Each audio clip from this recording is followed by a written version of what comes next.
ونستغفره ونتوكل عليه ونعوذ بالله من شرور أنفسنا ومن سيئات أعمالنا من يهده الله فلا مضل له ومن يضلله فلا هادي له ونشهد أن لا إله إلا الله ونشهد أن محمدا عبده ورسوله أما بعد فقد قال الله تعالى في قرآنه الكريم وفرقان المجيد بعد أعوذ بالله من الشيطان الرجيم بسم الله الرحمن الرحيم يا أيها الناس اتقوا ربكم الذي خلقكم من نفس واحدة وخلق منها زوجها وبث منهما رجالا كثيرا ونساء واتقوا الله الذي تساءلون به والأرحام إن الله كان عليكم رقيبا وقال الله تعالى أيضا يا أيها الذين آمنوا اتقوا الله حق تقاته ولا تموتن إلا وأنتم مسلمون فإن أصدق الحديث خير كتاب الله وخير الهدي هدي محمد صلى الله عليه وسلم وشر الأمور محدثاتها وكل محدثة بدعة وكل بدعة ضلالة وكل ضلالة في النار சர்வ உலகத்தையும் போற்றி படைத்து பரிபாலித்து கொண்டிருக்கக்கூடிய ஏகவல்ல ஒருவனான அல்லாஹுக்கே அனைத்து புகழும் உரித்தாகட்டும். அல்ஹம்துலில்லாஹ். சத்தியமான மார்க்கத்தை ஏந்தி வந்த எம்பெருமானார் ஹதரத் ரசூலுல்லாஹி ஸல்லல்லாஹு அலைஹி வஸல்லம் அவர்களுடைய பேரிலும் அவர்களுடைய வாழ்க்கை தான் தன்னுடைய வாழ்க்கை, அவர்களுடைய வழிமுறை தான் தன்னுடைய வழிமுறை, அவர்களுடைய எடுத்துக்காற்றல் தான் தன்னுடைய எடுத்துக்காற்றல், அவர்களுடைய அணுகுமுறை தான் தன்னுடைய அணுகுமுறை. ஏன் சொல்ல போனால் அல்லாஹுவின் தூதருடைய நிழல் தான் தன்னுடைய நிழல் என்று அணுவாக ஏற்று பின்பற்றி நடந்த உத்தம சஹாபாக்கள் மீதும் அவர்களை பின்துயர்ந்த தாபிஈன்கள், அவர்களையும் பின்துயர்ந்த தபூ தாபிஈன்கள், இன்னும் அல்லாஹுவையும் அவருடைய தூதரையும் அழகான முறையிலே பின்பற்றி விட்டு மண்ணறையில் உறங்கிக் கொண்டிருக்கக்கூடிய அத்துணை ஆத்மாக்கள் மீதும், இன்னும் அல்லாஹுடைய தூதரையும் அழகான முறையிலே பின்பற்றி கொண்டிருக்கக்கூடிய பின்பற்ற இருக்கின்ற அத்துணை முஸ்லிமான ஆண்கள் பெண்கள் அனைவர்கள் மீதும் அல்லாஹுடைய சாந்தியும் சமாதானமும் ஈடேற்றமும் ராஹத்தும் கண்ணியமும் என்றென்றும் உண்டாகட்டும். புனிதமிகு ஜும்மாவுடைய கடமை நிறைவேற்றுவதற்காக நேர காலத்தோடு நேரங்கள் எல்லாம் ஒதுக்கியவர்களாக, வேலைகள் எல்லாம் தாமதித்தவர்களாக, வேலைகள் எல்லாம் தூக்கி எறிந்தவர்களாக அல்லாஹுடைய மாளிகையில் அல்லாஹை பற்றி பேசுவதை, அல்லாஹு பற்றி பேசுவதை கேட்பதை, இவைகளின் மூலம் நான் சுவர்க்கத்தை அடைய வேண்டும் என்ற உயர்ந்த ஹவாவோடு இந்த இடத்தில் நியத்தோடு வந்து கொண்டு அமர்ந்து கொண்டிருக்கும் அல்லாஹ்வின் நல்லடியார்களே, இறைநேசர்களே, அல்லாஹும் அவருடைய தூதரும் எந்த விடயத்தை எமது வாழ்க்கையில் தவறாது விடாது எடுத்து நடக்கும்படி சொன்னார்களோ அப்படிப்பட்ட விடயத்தை இறுதி மூச்சு இந்த உலகில் இருக்கும் வரைக்கும் அவைகளை எடுத்து நடக்கும்படியும், அல்லாஹும் அவருடைய தூதரும் எந்த விடயத்தை விற்று எங்களுடைய வாழ்க்கையை அடியோடு முற்றுமுழுதாக நீங்கள் பாதுகாத்துக் கொள்ளுங்கள் என்று அச்சமூட்டி எச்சரிக்கை செய்தார்களோ அப்படிப்பட்ட விடயத்தை இறுதி மூச்சு இந்த உலகில் இருக்கும் வரைக்கும் அவைகளை விட்டு தவிர்த்து நடக்கும்படியும் முதலில் பேசக்கூடிய அடியானான எனக்கும் அப்பால் உங்களுக்கும் தக்வாவை கொண்டு நல்லுபதேசம் செய்து கொள்கின்றேன். கண்ணியத்துக்குரிய அருமை சகோதரர்களே, அல்லாஹ் நல்லடியார்களே, ஹுத்பா பிரசங்கம் ஆரம்பம் செய்வதற்கு முன்னதாக செவத்துல சாஞ்சு கொண்டிருக்கிறவங்க கொஞ்சம் முன்னுக்கு வாங்க, கொஞ்சம் தூரமாக இருக்கிறவங்க நெருங்கி வாங்க.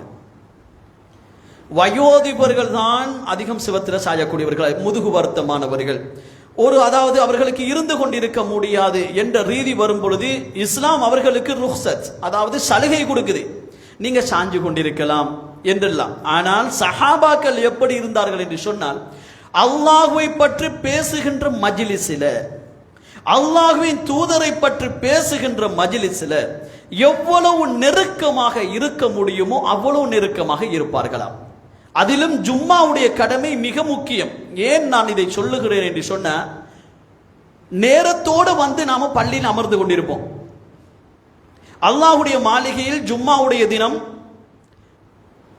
நாளை மறுமையில் இமாம் ஹுத்பா பிரசங்கம் செய்வதற்கு முன்னதாக, மிம்பருக்கு ஏறுவதற்கு முன்னதாக யார் யாரெல்லாம் வந்தார்களோ அவர்களை மலாய்க்கமார்கள் லிஸ்ட் போட்டு கொண்டிருப்பாங்க. இன்னார் வந்தார், இன்னார் வந்தார், இன்னவருடைய மகன் வந்தார் என்றெல்லாம் லிஸ்ட் போட்டு கொண்டிருப்பாங்க.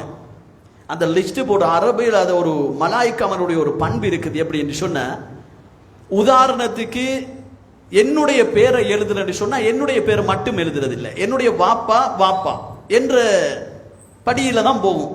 எனவே அப்படி எழுதுற நேரத்தில் மலாய்க்கமார்கள் எழுதுவாங்க. நாளை மறுமையுடைய நாளில் ஜும்மாவுடைய தினத்துக்கு நேரமாக வந்தவர்களுடைய லிஸ்ட்டை வாசிக்கிற நேரத்தில் எங்களுக்கு பின்னால வந்தவர், நாம நேரத்தோட வந்து செவத்தில் சாஞ்சு கொண்டிருப்போம், நாம நேரத்தோட வந்து தூரமாக அமர்ந்து கொண்டிருப்போம், எங்களுக்கு பின்னால வந்தவர் முன்னுக்கு வந்து கொண்டே இருப்பார். அப்ப நாம நேரத்தை ஒதுக்கி ஜும்மாவுக்கு வந்ததுல எந்த ஒரு பிரயோஜனமும் இல்லாம போயிடும். எனவே அதன் மூடாகத்தான் சொல்றேன், அல்லாஹ் ரஹ்மத்தை செய்ய வேண்டும். அல்லாஹ்வின் தூதர் ஸல்லல்லாஹு அலைஹி வஸல்லம் அவர்கள் துஆ செய்தார்கள். எப்படி? அல்லாஹ்வையும் அல்லாஹ்வின் தூதரை பற்றியும் பேசுகின்ற பொழுது யார் யாரெல்லாம் நெருக்கமாக இருந்து கேட்கிறார்களோ, யா அல்லாஹ் உன்னுடைய சகீனத்துடைய ரஹ்மத்தை அவர்களுக்கு நீ கொடுத்து விடு. நெருங்கியவர்களை அல்லாஹு தஆலாவுடைய அன்போடும் கருணையோடும் நெருக்கிக் கொள்ளட்டும். கண்ணியத்துக்குரிய அருமை சகோதரர்களே, அல்லாஹ் நல்லடியார்களே, இன்றைய ஹுத்பா பிரசங்கத்துடைய தலையங்கம் என்னன்னு சொன்னா, ஈமானின் சுவை கண்ட முஸ்லிம்கள், மூமின்கள். இந்த ஈமான் என்று சொல்ற ஒரு விடயம் மிச்ச நேரம் பேசுறதுக்கு இல்ல, குறிப்பிட்ட ஒரு நேரத்துக்குள் பேச வேண்டும் என்ற அடிப்படையில் இருப்பதனால மற்ற பயான்களை போன்ற ஹுத்பா பிரசங்கங்கள் நீளமாக செல்ல முடியாது. எனவே ஈமான் என்று சொல்லுகின்ற பொழுது இந்த ஈமானை வளர்ப்பதற்கு மிக பெரும் பாடுபட்டவர்கள் சஹாபாக்கள். நம்ம எல்லோருக்கும் தெரியும். இன்றைக்கு நாம் இந்த பள்ளியில் இருப்பதற்கு அவர்கள் செய்த உன்னத தியாகம் தான் இன்றைக்கு இந்த பள்ளி வாயில நாம் அமர்ந்து கொண்டிருக்கிறோம். அதற்கு பின்னதாக எங்களுடைய மூதாதையர்கள் செய்த ஒரு தியாகம் தான் இந்த மஸ்ஜித் இந்த இடத்தில் அமர்ந்திருப்பது. எங்களுடைய ஒரு 50 வருடம் 100 வருடத்துக்கு முன்னால பார்த்தா இந்த இடத்துல ஒரு சிறு பள்ளி இருக்கும், அல்லது இந்த ஒரு பஜார்ல இந்த இடம் இல்லாமல் இன்னும் ஒரு இடத்தில் அந்த பள்ளி இருந்து இருக்கும். எனவே நாம் செய்த தியாகத்தை விட எங்களுடைய மூதாதையர்கள் செய்த தியாகம் ஆழ பெரிது. அவர்கள் செய்த தியாகத்தின் காரணமாகத்தான் இன்றைக்கு பள்ளியில நிம்மதியாக சந்தோஷமாக நாம் அமர்ந்து கொண்டிருக்கின்றோம். எனவே அன்பு சகோதரர்களே, அல்லாஹ் நல்லடியார்களே, அவர்கள் ஈமானை வளர்ப்பதற்கு பாடுபட்டார்கள். சஹாபாக்கள் ஈமானை எப்படி வளர்க்க வேண்டுமோ அதற்காக தன்னுடைய வாழ்க்கையை அர்ப்பணித்தார்கள். அல்லாஹ்வின் தூதர் ஸல்லல்லாஹு அலைஹி வஸல்லம் அவர்கள் சொன்ன கடைசி ஒரு வசனம், பல்லிகு அன்னி வலவ் ஆயா, என்னை பற்றி ஏது உங்களுக்கு தெரிந்தாலும் அதை நீங்கள் மக்களுக்கு சொல்லிவிடுங்கள் என்ற ஒரு உயர்ந்த ஒரு இந்த ஹதீஸை வைத்துக் கொண்டு அல்லாஹ்வின் தூதருடைய மரணத்துக்கு பின்னால் சஹாபாக்கள் எந்த புறமெல்லாம் ஒட்டகங்கள் அவருடைய தலை போட்டுக் கொண்டிருந்ததோ அதன் ஊடாகவெல்லாம் போய் சென்றார்கள். அதுல தான் சொல்றது, ஸ்ரீலங்காவுக்கும் சில சஹாபாக்கள் வந்திருக்கிறார்கள். எங்களுடைய நாட்டுக்கும் அந்த காலத்தில் அரசர்கள் ஆட்சி செய்து கொண்டிருக்கிற காலத்தில் கூட சில சஹாபாக்கள் எங்களுடைய நாட்டுக்கும் வந்து தஅவாவுடைய பிரச்சாரம் செய்திருக்கிறார்கள். இது ஈமானை வளர்த்த சஹாபாக்கள் கூட்டம். அன்பு சகோதரிகளே, ஈமானை சுமந்து இன்றைக்கு இருக்கக்கூடிய எங்கள்ல எத்தனையோ குறை இருக்குது. இந்த ஈமானுடைய போராட்டங்கள் இன்றைக்கு குறைவாக இருக்கிறது. ஈமானின் சுவையை கண்டவர்கள் இன்றைக்கு குறைவு. முஸ்லிம்கள் என்ற ஒரு பெயரை சுமந்ததற்காக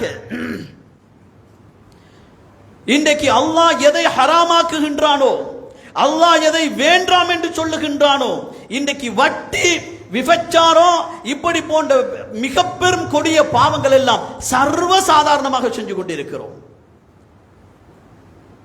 சில பள்ளி நிர்வாகத்தில் இருக்கக்கூடிய நிர்வாகிகள் கூட இன்றைக்கு லோன் போட்டு வாகனங்கள் ஓடிக்கொண்டிருக்கிறாங்க. இன்றைக்கு ஊர்ல இருக்கக்கூடிய எத்தனையோ ஹஜ் செய்திருப்பார்கள், இன்றைக்கு லோன் போட்டு வாகனம் ஓடிக்கொண்டிருக்கிறது. வட்டியில புரண்டு கொண்டிருக்கக்கூடியவர்கள். அன்பு சகோதரர்களே, இந்த ஈமான் என்று சொல்ற இந்த விஷயம் இருக்குது, சொல்லுக்கு நன்மை இல்லை. இதை நாம நல்லா புரிஞ்சுக்கொள்ளணும். சொல்லுக்கு நன்மை இல்லை, செயலுக்கு நன்மை தரக்கூடியதுதான் இந்த ஈமானுடைய பண்பு. அதைத்தான் அல்லாஹ்வின் தூதர் ஸல்லல்லாஹு அலைஹி வஸல்லம் அவர்கள் சொன்னார்கள், இன்னல்லாஹ லா யன்துரு இலா சுவரிக்கும் அல்லாஹு தஆலா அவங்களுடைய சூரத்தை பார்க்க மாட்டான். சூரத் என்று சொன்ன நீ வெள்ளையனா, நீ கருப்பனா, நீ நெட்டையனா, நீ கட்டையனா, இவையெல்லாம் அல்லாஹ் பார்க்க மாட்டான். நீ உடுத்திருப்பது டி-ஷர்ட் உடுத்திருக்கிறாயா, ஷர்ட் உடுத்திருக்கிறாயா, டவுசர் உடுத்திருக்கிறாயா, வேஷ்டி உடுத்திருக்கிறாயா, இதெல்லாம் பார்க்க மாட்டான். வலாக்கின் யன்துரு இலா குலூபிக்கும், அல்லாஹு தஆலா மாற்றமாக உங்களுடைய உள்ளத்தை தான் நோட்டமிடுவான். உங்களுடைய உள்ளத்தில் இருந்து வரக்கூடியதுதான் அந்த ஈமான். எனவே அன்பு சகோதரர்களே, இந்த ஈமானை வளர்த்து உருவாக்குவதற்குத்தான் எங்களுடைய சஹாபாக்கள் மிக பெரும் பாடுபட்டவர்கள். அன்பு சகோதரர்களே, இன்றைக்கு ஒருத்தர் சொல்றாரு, உதாரணத்துக்கு அதிகமான மக்கள் சொல்லுவாங்க, நான் 5 ஹஜ்ஜி செஞ்சுட்டு வந்திருக்கிறேன், நான் போய் சொல்லுவேனான்னு சொல்லுவாங்க. நான் இரவு நேரம் எல்லாம் நின்று வணங்குகின்றேன், நான் போய் சொல்லுவேனா என்று சொல்றார்கள். சுப்ஹானல்லாஹ். அது வசனத்துடைய ஈமான், அது வசனத்துக்குரிய ஈமான். ஈமானுடையவர்கள் எப்பொழுதும் அவருடைய உள்ளம் இறைவனை பயந்த வண்ணமே இருக்கும், இறைவனை பயந்து கொண்டே இருப்பார்கள். எந்த நேரத்தில் கூட அல்லாஹ் என்னை பார்த்து கொண்டிருக்கிறான், இந்த செயலை நான் செய்ய போகின்றேனா, இறைவன் என்ன நோட்டமிட்டுக் கொண்டிருக்கிறான் என்று பயந்தவர்களாகவே இந்த உலகத்தில் வாழ்ந்து கொண்டிருப்பார்கள். அன்பு சகோதரர்களே, அதன் அடிப்படையில் வாழ்ந்தவர்கள் சஹாபாக்கள். அப்துல்லா இப்னு உபாதா ரலியல்லாஹு அன்ஹு அவர்கள் உமர் ரலியல்லாஹுடைய காலகட்டத்தில் ரோமுக்கும் முஸ்லிம்களுக்கு மத்தியில் ஒரு மிக பெரும் யுத்தம் ஏற்படுகிறது. உமர் ரலியல்லாஹுடைய ஆட்சி காலம், ஹலீஃபாவுடைய காலம், ரோமுக்கும் முஸ்லிம்களுக்கும் மிகப்பெரிய ஒரு யுத்தம் நடைபெறுகிறது. அதுல அப்துல்லா இப்னு உபாதா ரலியல்லாஹு அன்ஹு அவங்க என்ன செய்றான்னு சொன்னா, அப்படியே கைதாகிறாங்க. அப்துல்லா இப்னு உபாதாவும் இன்னும் முஸ்லிம்களும் அப்படியே ரோமர்கள் சேர்ந்து என்ன செய்றாங்க, அரஸ்ட் பண்றாங்க. அரஸ்ட் பண்ணினதுக்கு பின்னால அந்த ரோம் அரசருக்கு முஸ்லிம்களை பத்தி கேள்விப்படுகிறது. எப்படி இவர்கள் எப்படிப்பட்ட ஈமான் உள்ளவர்கள் என்று சொன்னால், இவர்களுடைய ஈமானை சோதிப்பதற்காக எவ்வளவு போட்டி போட்டாலும் இவர்களுடைய ஈமானை வெல்ல முடியாது என்று சொல்றார்கள். இதை இந்த அரசன் கேள்விப்பட்டு இதை நான் சோதிக்கணும் என்பதற்காக அப்துல்லா இப்னு உபாதா ரலியல்லாஹு அன்ஹு அவங்கள நெருப்பு தண்ணீர், சொல்மே நெருப்புள் பழுகாய்க்கப்பட்ட தண்ணீரை அவருடைய மேனியில் ஊற்றப்பட்டதாம். ஈமானை உடச் சொல்லி, இஸ்லாத்தை உடச் சொல்லி உடல்ல அடிக்கப்பட்டது, துன்புறுத்தப்பட்டது, இஸ்லாத்தை உடல்ல. அதற்கு பின்னதாக சொல்லப்பட்டுச்சு, அந்த அரசன் சில மனிதர்களை கூப்பிட்டு சொன்னார்கள், இந்த அப்துல்லா இப்னு உபாதாவை என்ன செய்யணும்னு சொன்ன, ஒரு அறைக்குள்ள போட்டி, ஒரு ரூமுக்குள்ள லொக் பண்ணி அவருக்கு மது சாராயத்தையும் பன்றியுடைய இறைச்சையும் அவருக்கு புசிப்பதற்காக நீங்க அதை மட்டும்தான் கொடுக்கணும், வேற எதையுமே கொடுக்க கூடாது என்று சொல்லி அரசருடைய ஓர்டர். அப்துல்லா இப்னு உபாதா ரலியல்லாஹு அன்ஹு அவங்கள ஒரு அறைக்குள்ள போட்டு மூடப்பட்டிருக்கிறது. அவர்களுக்கு முன்னால் சாராயமும் பன்றியுடைய இறைச்சும் மாமிசமும் வைக்கப்பட்டிருக்கிறது. ஒரு நாள் பார்த்தார்கள், இரண்டிலையும் கை வச்சில்ல, சாராயத்திலையும் கை வச்சில்ல, அதாவது மாமிசத்திலையும் கை வச்சில்ல. இரண்டாவது நாள் பார்க்கிறார்கள், திடகாத்திரமா இருக்கிறார் மனிதர், ரூம தொடர்ந்து பார்த்தா இரண்டிலையும் கை வச்சில்ல. மூன்றாவது நாள் பார்க்கிறார்கள், அதே வண்ணம் மதுவையும் அருந்தியதில்லை, மாமிசத்தையும் புசித்ததில்லை, தலை கீழே தொங்கிக் கொண்டிருக்கிறது. பசி கொடூரம், உயிர் போர் அளவுக்கு இருக்குது. அந்த மனிதர்கள் வந்து சொன்னார்கள் அரசரிடத்தில், அரசரே, இன்னும் ஒரு நாள் போனா உபாதாடு உயிர் பெய்திடும், இன்னும் ஒரு நாள் போனால் உபாதாவுடைய உயிர் பிரிந்து விடும். அரசர் சொல்றாரு, அவரை கூட்டிட்டு வாங்க. கூட்டிட்டு வரப்படுகிறது. ஏ அப்பா, உனக்கு பசிக்கல்லையா, உனக்கு பசிக்கல்லையா? உன்னுடைய பசிக்காக வேண்டித்தான், தாகத்துக்கும் பசிக்காகவும் வேண்டித்தானே வைக்கப்பட்டிருக்கிறது. அப்துல்லா இப்னு உபாதா ரலியல்லாஹு அன்ஹு சொன்னாங்க, அரசரே, நீங்க வச்சீங்களே இந்த இரண்டு சாராயமும் பன்றியுடைய மாமிசமும் இஸ்லாத்தில் அனுமதிக்கப்பட்டிருக்கிறது. யாருடைய உயிர் பிரிகின்ற பொழுது இவைகளை ஆகுமாக்க வேண்டும் என்று வந்தால் அந்த சந்தர்ப்பத்தில் மாத்திரம் ஆகுமாக்கிக் கொள்ளலாம். இன்றைக்கு சர்வசாதாரணம் திருமண வீட்டுகளில் மது சாராயங்கள் முஸ்லிம்களுடைய இல்லங்கள் இருக்குது. அன்பு சகோதரர்களே, முஸ்லிம்களுடைய இல்லத்தில் அதிலேயும் நான் ஒரு திருமண வைபவத்துக்கு போனேன். அல்லாஹ் பாதுகாக்க வேண்டும். முஸ்லிம்களுக்கு என்று சொல்லி, அதாவது பகல் நேரத்தில் சாப்பாடு கொடுக்கப்பட்டது. அவருடைய கூட்டாளிகள் என்று சொல்லி பிற மதத்தவர்களுக்கு இரவு நேரத்தில் டின்னர் பார்ட்டி, சுபஹானல்லாஹ். அல்லாஹ் பாதுகாக்கணும். மது சாராயம் இன்றைக்கு சர்வ சாதாரணமாக முஸ்லிம் மக்கள்கள் இதுக்குள்ள அதாவது புலப்பட்டு கொண்டு இருக்கிறார்கள். அல்லாஹ்வை பயப்பட வேண்டும். அப்துல்லா இப்னு உபாதா ரலியல்லாஹு அன்ஹு சொல்றாங்க, அரசரே, என்னுடைய உயிர் பிரிந்துதான் இந்த மதுவையும் இந்த பன்றி மாமிசத்தையும் புசிக்க வேண்டும் என்று சொன்னால் இந்த அப்துல்லாவுடைய உயிர் போவது மேல். ஆனா இஸ்லாத்துல ஒரு மனிதனுடைய உயிர் பிரிகின்ற பொழுது புசிப்பதற்கு அவருக்கு ஒன்றும் இல்லாத காலகட்டத்தில் அவருடைய கையில் பன்றியுடைய மாமிசம் தான் கொடுக்கப்பட்டு இருந்தால் அதற்கு புசித்துக் கொள்ளலாம். இருந்த போதிலும் என்னுடைய ஈமானை விட்டுத்தான் நான் இதை புசிக்க வேண்டும் என்று சொன்னால் இந்த அப்துல்லாவுடைய உயிர் இந்த இடத்தில் மாய்ப்பதற்கு நான் தயாராக இருக்கிறேன். சுப்ஹானல்லாஹ். அரசருக்கு மிகப்பெரிய ஆச்சரியம். இப்படியும் மனிதர்களா? இன்னும் சில மனிதர்களை கூப்பிட்டு சொல்றார், இந்த அப்துல்லா இப்னு உபாதாவை என்ன செய்யணும்? சிலுவையில நீங்க வைக்கணும், கட்டணும். கட்டி அவரை பார்த்து என்ன செய்யணும்? அம்புகளை விடணும். அம்புகளை அவர்களுக்கு மேல் விடணும். உடனே நேரத்தில் அவர மேல பற்றக்கூடாது. அம்பு வல்லுநர்களை போட்டு சொல்றாரு, அம்பு விடக்கூடிய வீரர்களை பார்த்து சொல்றாரு, நீங்க அப்துல்லாக்கு அம்பு விடுற நேரத்தில் அவருடைய மேல பற்றக்கூடாது. அவருடைய முகத்துக்கு முன்னால போகணும், அவருடைய கைக்கு பக்கத்தால போகணும், காலுக்கு பக்கத்தால போகணும். அவருடைய உயிரை நினைத்து நினைத்து அவர் பயப்படணும். அப்படியே அப்துல்லா இப்னு உபாதா ரலியல்லாஹு அன்ஹு அவர்களே ஒரு இடத்துல கட்டப்பட்டிருக்கிறது. அம்புகளை முடுறாங்க. கண்ணுக்கு முன்னால போகுது, முகத்துக்கு முன்னால போகுது, நெஞ்சுக்கு பக்கத்துல வந்து அம்பு நிக்குது. இப்படி எல்லாம் விடுற நேரத்தில் தேம்பி தேம்பி அழ ஆரம்பிச்சுட்டாங்க. அரசருக்கு சொல்லப்படுகிறது, இப்படித்தான் அப்துல்லா அழ ஆரம்பிச்சுட்டார் அரசரு, அவரை கூட்டிட்டு வர சொல்லுங்க, அவரை கூட்டிட்டு வர சொல்லுங்க. அப்துல்லாவை கூட்டி வரப்படுகிறது ரலியல்லாஹு அன்ஹு. கூட்டி வந்ததுக்கு பின்னால அரசர் கேட்டாரு, இப்போவாவது இஸ்லாத்தை விடுறியா? இஸ்லாத்தை விட்டு இந்த கிறிஸ்துவத்தை நீ ஏற்றுக்கொள்ளுகின்றாயா என்று கேட்கிற நேரத்தில் அப்துல்லா இப்னு உபாதா ரலியல்லாஹு அன்ஹு அவர்கள் சொன்னார்கள், இன்னஹா நப்சுன் வாஹிதா, எனக்கிட்ட ஒரே ஒரு உயிர் தானே இருக்கிறது. வகுன்த் இஸ்தஹைத், நான் ஆசைப்படுறேன் இன்னும் பல 100 உயிர் எனக்கு இருந்து இப்படி நான் கட்டப்பட்டு என்னை ஒருக்கா நீங்க கொன்று திரும்பவும் எனக்கு உயிர் தரப்பட்டு மீண்டும் என்னை கொன்று இப்படி பல 100 அல்ல பல 1000 விடுத்தம் நடைபெற வேண்டும் என்று இந்த அப்துல்லா ஆசைப்படுகிறேன் என்று சொன்னார். அரசருக்கு வாரி போட்டுச்சு. சுப்ஹானல்லாஹ். இப்படிப்பட்ட மனிதர்களுமா இருக்கிறார்கள் இஸ்லாத்தில். இதுதான் ஈமான் சகோதரர்களே. அதற்கு பிறகு அந்த அரசர் சொன்னாரு, அப்துல்லாவே, இப்படிப்பட்ட மனிதர்களை இந்த உலகத்தில் நான் பார்த்ததே கிடையாது.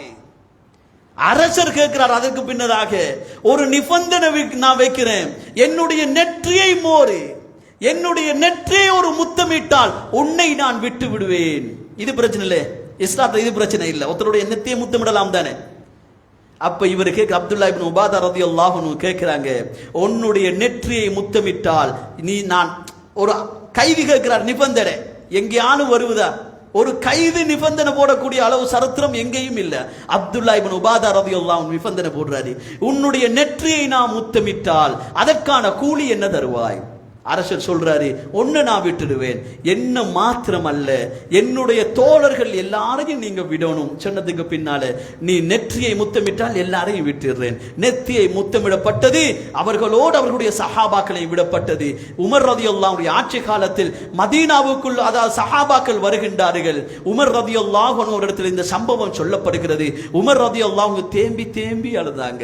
அப்துல்லா இப்னு உபாதா செய்த தியாகம் இருக்கிறது. சுப்ஹானல்லாஹ். இது யாரும் செய்யாத ஒரு தியாகம். இன்றைய நாள் எல்லோரும் ஒன்றுபட அப்துல்லாவுடைய நெற்றியை நீங்கள் முத்தமிட வேண்டும் என்று சஹாபாக்களுக்கு சொன்னார்கள். அன்பு சகோதரர்களே, ஏன் நான் இதை சொல்ல வாரேன் என்று சொன்னா, அல்லாஹு தஆலா ஈமானுக்கு கொடுத்த பரிசு தான் அது. ஈமானுக்கு கொடுத்த பரிசு. ஈமான் உள்ளவர்களாக இந்த உலகத்தில் நாம் வாழ வேண்டும். இன்றைக்கு சர்வ சாதாரணமாக இல்லங்களில் வீடுகளிலே மகரிபுடைய தொழுகை என்றும் பார்க்காமல், இஷாவுடைய நேரம் என்றும் பார்க்காமல், சுபகுடைய நேரம் என்றும் பார்க்காமல் இன்றைக்கு அனாச்சாரம் வீடுகளிலே நடந்து கொண்டிருக்கிறது. வாப்பா வாராரு, தொழுதுட்டு வாராரு, ஊட்டுற டிவி உம்மா பார்த்து கொண்டிருக்கிறார், மனைவி பார்த்து கொண்டிருக்கிறார்கள், பிள்ளைகள் பார்த்து கொண்டிருக்கிறார்கள். அவர்களுக்கு வாய் துறந்து சொல்வதற்குரிய நிலைமையில வாப்பா இல்லை. இதுதான் வாப்பாவுடைய ஈமான். உண்மையான ஒரு ரோஷம் உள்ள ஈமான்தார் எப்படி இருப்பார் என்று தெரியுமா? தன்னுடைய மனைவி இன்னும் ஒருவரை அது எந்த தோற்றத்தில் பார்த்தாலும், அது அழகான முறையில் பார்த்தாலும், இன்னும் ஒருவரை பார்க்கின்ற பொழுது அவருடைய உள்ளம் கடுகடுக்கும். இதுதான் உண்மையான மூமின்தார்களுடைய பண்பு சகோதரர்களே. எனவே அன்பு சகோதரர்களே, ஈமானை வளர்கின்ற விஷயத்தில் அதிகம் ஈமானை வளர்த்துக் கொள்ளணும். அல்லாஹ்வின் தூதர் ஸல்லல்லாஹு அலைஹி வஸல்லம் அவர்களுடைய சஹாபாக்கள் ஈமானை வளர்க்கின்ற விஷயத்தில் மிக பெரும் போராட்டம், ஈமானோடு பாதுகாக்கின்ற விஷயத்தில் ஹுபைப் ரலியல்லாஹு அன்ஹு கூட நாம கேள்விப்பட்டு இருக்கிறோம். சுப்ஹானல்லாஹ். ஹுபைப் ரலியல்லாஹு அன்ஹு சரித்திரம் எத்தனையோ பேர் கேள்விப்பட்டிருப்போம். அபூதல் கிஃபாரி ரலியல்லாஹு அன்ஹு, சுப்ஹானல்லாஹ், நபி தோழர்கள் சொல்லுகின்றார்கள், ஒவ்வொருக்கும் ஒரு பேணுதல், ஈமானின் பேணுதலின் உச்சகட்டம் நீங்கள் பார்க்க வேண்டும் என்று சொன்னால் அபூதல் கிஃபாரியை பார்த்தால் போதும். யார் அந்த அபூதல் கிஃபாரி? கிஃபார் கோத்திரத்தை சேர்ந்தவர்கள். ஆரம்ப காலகட்டத்தில் கொள்ளையடிக்கக்கூடிய கூட்டத்தை சேர்ந்தவர் கிஃபார். அபூதல் கிஃபாரி ரலியல்லாஹு அன்ஹு அவங்க எப்பொழுது அல்லாஹ்வின் தூதரை வந்து சந்திப்பதற்காக இருக்கின்ற பொழுது மிக பெரும் அடியுள்ளானதுக்கு பின்னால் மீண்டும் இஸ்லாத்தை ஏற்றுக்கொண்டு, அது மிகப்பெரிய சம்பவம், அப்படி சொல்லிக்கொண்டே போகலாம். அபூதல் கிஃபாரி ரலியல்லாஹு அன்ஹு இஸ்லாத்தை தழுவியதன் பின்னால அல்லாஹ்வின் தூதர் ஸல்லல்லாஹு அலைஹி வஸல்லம் அவர்கள் சொன்னார்கள், அபூதல் கிஃபாரியே, நான் எதை விரும்புகின்றேனோ அதைத்தான் உன்னுடைய விஷயத்தில் நான் விரும்புகின்றேன். அந்த ஒரு வசனம்தான் சகோதரர்களே, அந்த ஒரு வசனம்தான். அபூதல் கிஃபாரி ரலியல்லாஹு அன்ஹு அவர்கள் அல்லாஹ்வின் தூதருடைய மரணத்துக்கு பின்னால் எதையுமே தன்னுடைய பொறுப்புக்குள்ளாக்க மாட்டார்.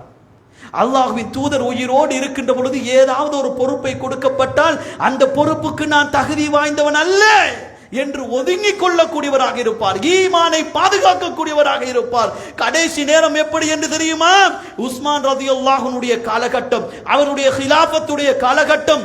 அபூதல் கிஃபாரி ரலியல்லாஹு அன்ஹு அவர்களுக்கும் ஒரு சில சஹாபாக்களுக்கும் கருத்து வேறுபாடு, அல்லாஹ்வின் தூதருடைய வசனத்தில் கருத்து வேறுபாடு. உஸ்மான் ரலியல்லாஹு அன்ஹு அவங்க வந்து சொன்னார்கள், அபூதல் கிஃபாரியே, உங்களுக்கு இந்த முஸ்லிம்களால் ஏதாவது ஒன்று நடந்துரும் என்று நான் பயப்படுறேன். நீங்க ஏதாவது ஒரு பக்கம் தனிய வைத்து வாழ்ந்து கொள்ளலாமா என்று கேட்ட நேரத்தில் அபூதல் கிஃபாரி ரலியல்லாஹு அன்ஹு அதை பொருந்திக் கொண்டு, அபூதல் கிஃபாரி ரலியல்லாஹு அன்ஹு, அவருடைய மனைவி, அவருடைய வேலையாட்கள், இந்த 3 பேரும் மதீனாவை விட்டு ஒரு புறமாக தனியே வாழ்ந்து கொண்டு வந்தார்கள். ஒரு நாள், 2 நாள், ஒரு சில வருஷங்கள் தாண்டியதன் பின்னால் திடீரென்று அபூதல் கிஃபாரி ரலியல்லாஹு அன்ஹுவுக்கு நோய்வாய்ப்பட்டது. யாருமே இல்லை, வேலையாட்களும் இல்லை, மனைவியும் அபூதல் கிஃபாரி ரலியல்லாஹு அன்ஹு அவர்கள் மாத்திரம்.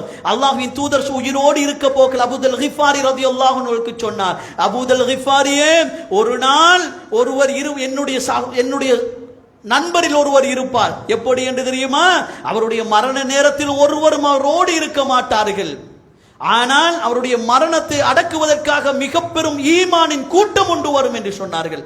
அபூதல் கிஃபாரி ரலியல்லாஹு அன்ஹு நோய்வாய்ப்பட்டு அந்த குடிசைக்குள்ளே இருக்கிற நேரத்தில் மனைவி அபூதல் கிஃபாரி ரலியல்லாஹு அன்ஹு கேட்டாங்க, என்னுடைய அருமை கணவரே, உங்களுக்கு என்ன நேர்ந்து விட்டது என்று கேட்டதுக்கு பின்னால அபூதல் கிஃபாரி ரலியல்லாஹு அன்ஹு சொன்னாங்க, நான் மரணிக்க போறேனோ தெரியாது, என்னுடைய ஜனாசாவை தூக்குறதுக்கு கூட ஒத்தரும் இல்லை, என்னுடைய ஜனாசாவை தூக்குவதற்கு கூட ஒத்தரும் இல்லையே.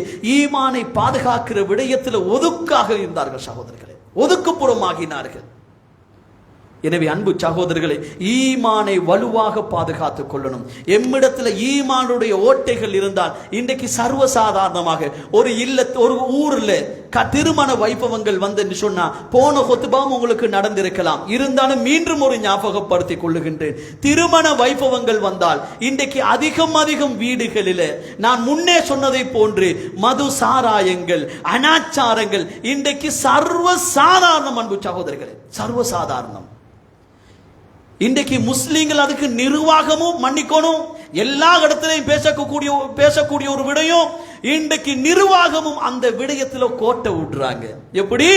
நம்மளுக்கு சம்பந்தப்பட்ட ஒரு ஏரியாவுல, எங்களுக்கு பொறுப்பு சாத்தப்பட்ட ஒரு ஏரியாவுல மது சாராயத்துக்குட்பட்ட ஒரு அனாச்சாரம் நடைபெறுவது என்று சொன்னால் அதை தட்டி கேட்காத நிர்வாகம் தகுதியற்றது. ஒரு பெரியவர் சொல்றார், ஒரு அறிஞர் சொல்றார், அல்லாஹ்வின் தூதருடைய வசனத்தை பிடித்து, இதற்கு முன்னதாக சொல்லியிருப்பேன், ஒரு ஊரில் நடு இரவுல சில வாலிபர்கள் அல்லது ஒரு வாலிபர் மது சாராயம் ஒரு ஒதுக்குப்புறமாக இருந்து குடித்தால், ஒரு விபச்சாரம் செய்தால், இஸ்லாத்துக்கு மாற்றமான ஒரு கொள்கை நடந்தால் அந்த வாலிபனுக்கு அந்த நிர்வாகம் பொறுப்பு என்று சொன்னார்கள். எனவே அன்பு சகோதரர்களே, இதை வைத்து தான் அல்லாஹ்வின் தூதருடைய நண்பர் உமர் ரலியல்லாஹு அன்ஹு அவர்கள் ஒவ்வொரு இரவிலும் ஊரை சுற்றி வருவார்களாம். கேள்விப்பட்டிருப்போம் தானே? ஒரு அரசர், உலகமெல்லாம் அவருடைய பெயரை சொன்னால் நடுநடுங்க கூடியவர் உமரா. இப்படிப்பட்டவருடைய ஈமான் மிக பெரும் வலுவானது. ஒவ்வொரு நாள் இரவிலும் ஊரை சுற்றி வருவார்களாம். எங்கெங்கெல்லாம் அனாச்சாரம் நடக்கிறது, எங்கெங்கெல்லாம் கஷ்டமானவர்கள் இருக்கிறார்கள், எந்த இல்லத்தில் என்னுடைய ஆட்சி காலத்தில் கஷ்டமானவர்கள் இருக்கிறார்கள், அனாச்சாரம் நடக்கிறது என்பதை பார்ப்பதற்காக ஒவ்வொரு நாளும் சுற்றி வருவார்களாம். எனவே அன்பு சகோதரர்களே, ஊர்கள் திருந்த வேண்டும். இன்றைக்கு நாம எங்களுடைய வீட்டு திருமணம் என்று சொன்னா அந்த வீட்டு திருமணங்கள் அதாவது அனாச்சாரத்தை மேற்கொண்டு நடக்கிறது போல நடக்கக்கூடாது. கிட்டத்தில் நான் போன ஒரு வீட்டுக்கு சுபஹானல்லாஹ், இரவு நேரத்தில் திருமணங்கள் நடக்கக்கூடிய ஒரு இல்லத்துக்கு, அது கேள்விப்பட்டதிலிருந்து எல்லா ஹுத்பா பிரசங்கத்தில் கடைசியாக நான் இதை சொல்லிக் கொள்றது. மிக்க கவலை சகோதரர்களே, அதிகமான கவலையை சுமந்துதான் அந்த திருமண வீட்டிலிருந்து வெளியில வந்தோம். நானும் இன்னும் ஒரு சில உலமாக்களும் அந்த வீடுகளில், திருமண வீடுகளில் இரவு நேரத்தில் பாடல்கள் போடப்பட்டிருக்கிறது. அந்த வீட்டுக்கு மட்டுமல்ல, அந்த வீட்டை தாண்டி எத்தனையோ தெருவுக்கும் அந்த பாட்டு கேட்கிறது. சுபஹானல்லாஹ். அன்பு சகோதரர்களை தவிர்த்து கொள்ளணும். இப்படிப்பட்ட அனாச்சாரங்கள் ஊருக்குள் எப்பொழுது ஊருடுவதோ, எப்பொழுது ஒரு ஊருக்குள் இப்படிப்பட்ட அனாச்சாரங்கள் வருகிறதோ அந்த ஊரு அழிவதற்கு அது முக்கிய காரணம். நாளைக்கு அவர் போடுவார், நாளண்டைக்கு இன்னும் ஒருவர் போடுவார், அடுத்த நாள் இன்னும் ஒருவர் போடுவார். ஊர்களே அனாச்சாரத்தால் அதாவது மலிந்து போகும். அன்பு சகோதரர்களே, இவைகளை நிர்வாகம் எதிர்க்க வேண்டும். ஈமான் உள்ளவர், அதோடு அப்படிப்பட்ட ஈமான் உள்ளவர்களை வளர்ப்பதற்கு நிர்வாகமும் ரெடியாக வேண்டும். ஊரில் உள்ளவர்களும் அந்த அழகான முறையில் அந்த ஊர்களை உருவாக்க வேண்டும். எனவே அன்பு சகோதரர்களே, ஈமானை வளர்க்கின்ற விஷயத்தில், ஈமானுடைய விஷயத்தில் அல்லாஹ்வின் தூதர் ஸல்லல்லாஹு அலைஹி வஸல்லம் அவர்கள் என்ன சொன்னார்கள்? ஒரு களவு உண்டானதன் பின்னால ஒரு திருட்டு விஷயம் அல்லாஹ்வின் தூதர் ஸல்லல்லாஹு அலைஹி வஸல்லம் அவர்களுக்கு மத்தியிலே கொண்டு வரப்படுகின்றது. இன்ன கோத்திரத்துடைய ஒரு நபர் திருடி விட்டார். உஸ்மான் ரலியல்லாஹு அன்ஹு அவங்கள பேச சொல்றாங்க. உசாமா ரலியல்லாஹு அன்ஹு அவங்கள பேச சொல்றாங்க. எப்படி உசாமா, அல்லாஹ்வின் தூதருடைய வளர்ப்பு பிள்ளை தானே, நீங்க கொஞ்சம் பேசி சொல்லுங்க, அந்த கோத்திரத்தில் உள்ளவரு மிச்சம் விசேஷமான கோத்திரம் அது, எனவே அவர்களை தண்டிக்க வேண்டாம் என்று சொல்லுங்க. இஸ்லாத்துக்கு மாற்றமான திருட்டி. சுப்ஹானல்லாஹ். அதை விடவா நடைபெறுகிறது எங்களுடைய இல்லங்களில், எங்களுடைய ஊரெல்லாம் இதை விடவா அனாச்சாரங்கள் மேலோங்கி கொண்டு போகின்றது. அதாவது அல்லாஹ்வின் தூதர் ஸல்லல்லாஹு அலைஹி வஸல்லம் அவரிடத்தில் உசாமா ரலியல்லாஹு பேச வராங்க. அல்லாஹ்வின் தூதர் சொன்னார், உசாமா இத பத்தி பேசவானா, இத பத்தி பேசவானா, அல்லாஹ்வின் தூதருடைய மார்க்கத்துக்கு முரணானது. இந்த திருட்டுடைய விஷயம் அந்த கோத்திரம் அல்ல, என்னுடைய ஃபாத்திமா செய்திருந்தாலும் அவருடைய கையை வெட்டுவதற்கு நான் தயார். மார்க்கத்துக்கு முரணாக வந்தால் அல்லாஹ்வின் தூதருடைய உடம்பே மாறிவிடுமாம், அல்லாஹ்வின் தூதருடைய உருவமே மாறிவிடுமாம். சஹாபாக்கள் சொல்றாங்க, மார்க்கத்துக்கு முரணாக ஏதாவது ஒன்று நடைபெற்றது என்று சொன்னால், அதை கேள்விப்பட்டது என்று சொன்னாலும் அல்லாஹ்வின் தூதருடைய தோற்றங்கள் மாறிவிடும் என்று சொல்லப்படுகிறது. எனவே அன்பு சகோதரர்களே, எனவே இம்மார்க்கத்துக்கு முரணில்லாத சில விடயங்கள் ஊருக்குள்ள அழகாக நாம் எல்லோரும் மார்க்கத்தை ஒன்றுபட அழகான முறையில் ஒன்று சேர்ந்து செய்தால் அல்லாஹ் லஃபதஹ்னா அலைஹிம் பரக்காத்தின் மினஸ் ஸமா, அல்லாஹ் சொல்ற எப்படி லஃபதஹ்னா அலைஹிம் பரக்காத்தின் மினஸ் ஸமா, அந்த ஊருக்கு என்னுடைய பரக்கத்துடைய வாயில திறந்து விடுறேனா, பரக்கத்தை அந்த ஊருக்கு கொட்டி கொடுக்கிறேனா. எனவே அன்பு சகோதரர்களே, பரக்கத்தை எடுக்கக்கூடிய ஊர்களாக எங்களுடைய ஊர்கள் மாற வேண்டும். அது எந்த ஊர்களாக இருக்கலாம், இந்த ஊராக இருக்கலாம், பக்கத்து ஊராக இருக்கலாம், எந்த ஊராக இருந்தாலும் முஸ்லிம்கள் வாழக்கூடிய ஊர்களில் அனாச்சாரங்கள் நடைபெறுகின்ற பொழுது அந்த ஊர் நிர்வாகம் அதை பார்த்து கொண்டு தட்டி கழிக்காமல் இருந்தது என்று சொன்னால், நான் இந்த மிம்பரில் இருந்து சொல்லுகின்றேன், அதை உங்களுடைய உள்ளத்தால் பொறுத்து கொள்ள முடியும் என்று சொன்னால் அந்த நிர்வாகத்தில் இருந்து ஒதுக்கிக் கொள்வதே சிறந்தது. எனவே அன்பு சகோதரர்களே, தெரியாத வண்ணம் அவர்கள் போடுகின்றார்கள், தெரியாத வண்ணம் அவர்கள் செய்கின்றார்கள். அவர்களுக்கு இஸ்லாத்தை சொல்லிக் கொடுப்பது எங்களுடைய கட்டாய கடமை. இல்லை என்று சொன்னால் ஒரு குடும்பத்துக்கு ஒரு தந்தை பொறுப்பு, பிள்ளைகளுக்கு தந்தையும் தாயும் பொறுப்பு, ஒரு ஊருக்கு ஒரு நிர்வாகம் பொறுப்பு. அது தந்தையாக இருக்கலாம், தாயாக இருக்கலாம். குல்லுக்கும் ராயின் வ குல்லுக்கும் மஸ்ஊலுன் அன் ரஅயத்திஹி. ஒவ்வொருத்தர்களும் மேய்ப்பாளர்கள். அது நிர்வாகமும் மேய்ப்பாளர்கள் தான், தந்தையும் மேய்ப்பாளர் தான், தாயும் மேய்ப்பாளர் தான். உங்களுடைய மேய்ப்பை, உங்களுடைய நிர்வாகத்தை பற்றி கேட்காமல், அல்லாஹ்வின் தூதர் ஸல்லல்லாஹு அலைஹி வஸல்லம் சொன்னார்கள், அதை பற்றி கேட்காமல் உங்களுடைய காலை எடுத்து வைக்க முடியாது நாளை மறுமையில் என்று அல்லாஹ்வின் தூதர் ஸல்லல்லாஹு அலைஹி வஸல்லம் அவர்கள் சொன்னார்கள். எனவே அன்பு சகோதரர்களே, எல்லோரும் ஒன்றுபட்டு ஈமானை வளர்க்கின்ற விஷயம். எப்படிப்பட்ட பேச்சில ஈமான் உள்ளவர்களாக இல்லை. பல ஹஜ்ஜி செஞ்சிருக்கிறேன், நான் இப்படிப்பட்டவன் அப்படிப்பட்டவன் அல்ல. அல்லாஹ்வின் தூதர் ஸல்லல்லாஹு அலைஹி வஸல்லம் அவர்கள் எப்படிப்பட்ட ஈமான்தாரிகளாக வாழச் சொன்னார்களோ, கத் அஃப்லஹல் முஃமினூன், மூமின்கள் வெற்றி பெற்று விட்டார்கள். யார் அந்த மூமின்கள்? தொழுகைகளை அழகான முறையில் நிலைநாட்டுவார்கள். அல்லாஹ்வின் தூதர் ஸல்லல்லாஹு அலைஹி வஸல்லம் அவர்கள் சொன்னார்கள், எப்படிப்பட்டவர்கள்? அவர்கள் குஷூ குதுவோட பயந்த வண்ணமாக, இறைவனை பயந்துதான் அவருடைய வாழ்க்கை இருக்கும். எனவே அப்படிப்பட்டவர்களாக நாம் வாழ்ந்தோம் என்று சொன்னால் நிச்சயமாக நாம் எடுத்து வைக்கக்கூடிய ஒவ்வொரு எட்டுகளும் வெற்றியாகத்தான் இருக்கும். ஒரே ஒரு சம்பவத்தை சொல்லிக் கொள்றேன். அம்மார் ரலியல்லாஹு அன்ஹு, எல்லாரும் கேள்விப்பட்டிருப்போம். அம்மார் ரலியல்லாஹு அன்ஹு, அவருடைய தந்தை யாசிர் ரலியல்லாஹு அன்ஹு, அவருடைய தாய் சுமையா ரலியல்லாஹு அன்ஹா. எல்லாரும் கேள்விப்பட்டிருப்போம். அல்லாஹ்வின் தூதர் ஸல்லல்லாஹு அலைஹி வஸல்லம் அவர்கள் அம்மார் ரலியல்லாஹு அன்ஹு அவர்களை தாண்டி போகின்ற பொழுது, அம்மாரே பொறுமையாக இருங்கள், நீங்கள் சுவர்க்கத்துக்குரிய குடும்பம் என்று சொல்வார்கள். ஈமானை பாதுகாப்பதில் அவ்வளவு வேகமாக இருந்தார்கள். லா இலாஹ இல்லல்லாஹ் முஹம்மது ரசூலுல்லாஹ் என்ற ஒரு கலிமாவை சுமந்ததற்காக மிக பெரும் கொடூரமாக்கப்பட்டார்கள், மிக பெரும் ஃபித்னாக்குள்ளாக்கப்பட்டார்கள். அன்பு சகோதரர்களே, அல்லாஹ்வின் தூதர் ஸல்லல்லாஹு அலைஹி வஸல்லம் அவருடைய காலகட்டத்திலே அல்லாஹ்வின் தூதர் நபியாக சமூகத்துக்கு மிக பெரும் அதாவது பகிரங்கமாகுவதற்கு முன்னதாகவே அம்மார் ரலியல்லாஹு அன்ஹு அவர்களை கொலை செய்தார்கள். யாசீர் ரலியல்லாஹு அன்ஹு அவர்களுடைய 2 கால்களையும் 2 ஒட்டகத்தில் கட்டப்பட்டு, ஒரு ஒட்டகம் வலதுபுறத்திலும் அடுத்த ஒட்டகம் இடதுபுறத்திலும் விரட்டப்பட்டதன் பின்னால் 2 துண்டாக பிக்கப்பட்டார்கள். காரணம், இஸ்லாம் ஈமானை பாதுகாப்பது. சுமையா ரலியல்லாஹு அன்ஹா எங்களுடைய தாய், சுபஹானல்லாஹ். அம்மார் ரலியல்லாஹுடைய தாய் மார்பகத்திலே அம்புகளால் குத்தப்பட்டு மரணிக்க செய்தார்கள். காரணம், ஈமானை பாதுகாக்கிற விடயம். இன்றைக்கு இந்த ஈமானை பாதுகாக்கிறது நம்ம சர்வசாதாரணம். தொழுகையுடைய விஷயத்துல கண்ணும் கருத்துமாக இல்லை. அனாச்சாரங்கள் எந்த இடத்துல இருக்கிறதோ அதுக்கு தான் முக்கிய காரணம் சொல்றோம். அல்லாஹ்வின் தூதர் ஸல்லல்லாஹு அலைஹி அல்லாஹு தஆலா தன்னுடைய திருமறையில் சொல்லும் பொழுது சொல்றான், எப்படி? ஈமான் உள்ளவர்கள் யார் என்று தெரியுமா? மூமின்கள் யார் என்று தெரியுமா? வீண் விளையாட்டுகள் நடக்கின்ற இடத்தில் அவர்கள் இருக்க மாட்டாங்க. வீண் விளையாட்டுகள், கேலி கூத்துகள் நடைபெறுகின்ற இடத்தில் அவர்கள் இருக்க மாட்டார்கள்.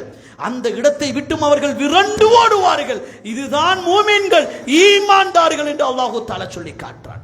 எனவே அன்பு சகோதரர்களே, அப்படிப்பட்டவர்களாக, அப்படிப்பட்ட குடும்பங்களாக நாம் மாறினோம் என்று சொன்னால் அற்ப ஒரு துனியா, 60-70 வருஷம் வாழ்க்கை, 60-70 வருஷம் வாழ்க்கை, மிஞ்சி போனா ஒரு 100 வருஷம். எப்போவாவது ஒரு நாள் இந்த மஸ்ஜிதில் இருந்து நாம் ஒரு நாள் எங்களுடைய பிள்ளைகள் வருவார்கள், நாம் மண்ணறையில் இருந்து கொண்டிருப்போம். இன்னும் ஒரு 50 வருஷம் 30 வருஷம் போன்று சொன்ன இந்த இடத்துல நாம் இருக்க மாட்டோம். எங்களுடைய பிள்ளைகள், பேர பிள்ளைகள் இருப்பார்கள், நாம் மண்ணறையில் உறங்கிக் கொண்டிருப்போம். மண்ணறையில் உறங்கியதன் பின்னால் எங்களுடைய பிள்ளைகளுக்கு 4 பேர் துவா செய்கிற நிலைமையில நாம் அங்க உறங்கிக் கொண்டிருக்கணும். 4 பேர் பதுவா செய்கிற நிலைமையில உறங்கிக் கொண்டிருக்க கூடாது. எனவே அன்பு சகோதரர்களே, அப்படிப்பட்ட குடும்பமாக, நல்ல குடும்பங்களாக, ஈமான் உள்ள குடும்பங்களாக ஊரில் எல்லோரும் வாழ்வதற்கு எல்லாம் வல்ல அல்லாஹ் நம் அனைவருக்கும் தௌஃபீக் செய்வானாக. யா அல்லாஹ், எங்களுடைய பாவ கரைகளை மன்னித்து விடுவாயாக.